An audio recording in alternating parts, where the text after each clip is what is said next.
Hello book people, PT Hilton here. I want to talk to you today about binding.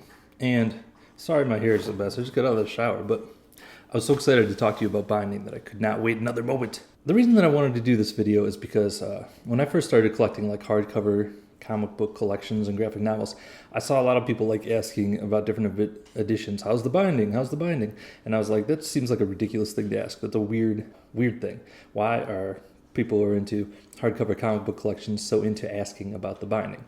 And I want to answer that video today because I have come to the conclusion that binding is actually pretty important, and here is why.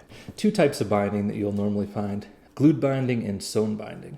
Now, I have a Omnibus collection here that has glued binding that I want to show you first, and why this is important. This is an old edition of the Alias Omnibus, which now, that if you buy a newer edition, it's sewn binding. Most of the newer Omnibus and Omnibuy and Absolute editions are sewn binding, but I want to show you why and what's the deal with that when you get these thicker books. So here is Alias.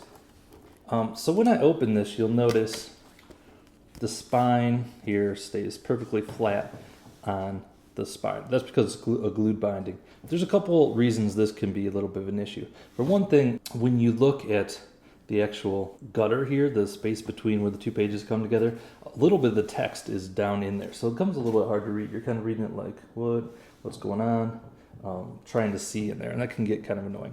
Another thing that's annoying about glued binding is that when I open the book and I want to read it, notice how it just keeps slamming shut.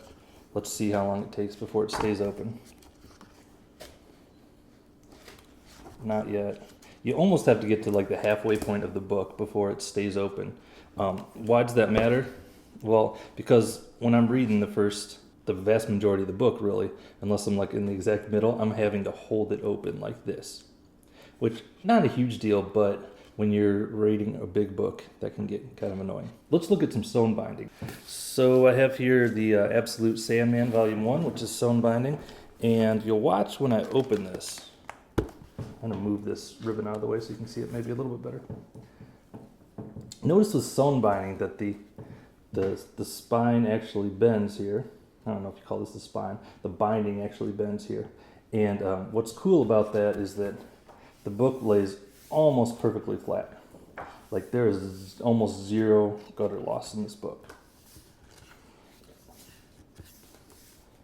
The other thing about that is when I open it to read it, basically from the very first page, it is staying open without me having to like hold it down while I'm reading it. That's what makes sewn binding cool, and that's what makes it important for really big, large editions. There you go. Now you can see my messy hair again. One final note on binding is that when you do get really big editions, such as this, any big omnibus edition, there is kind of like a recommended method of opening it, like kind of stretching the spine when you first get it.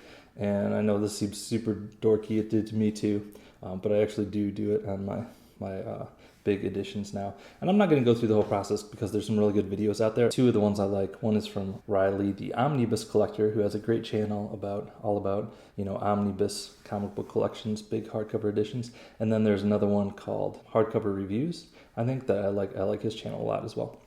So check out those. I'll put both those videos below. I hope that was helpful to you. That's going to do it for this time. I will talk to you later. Bye.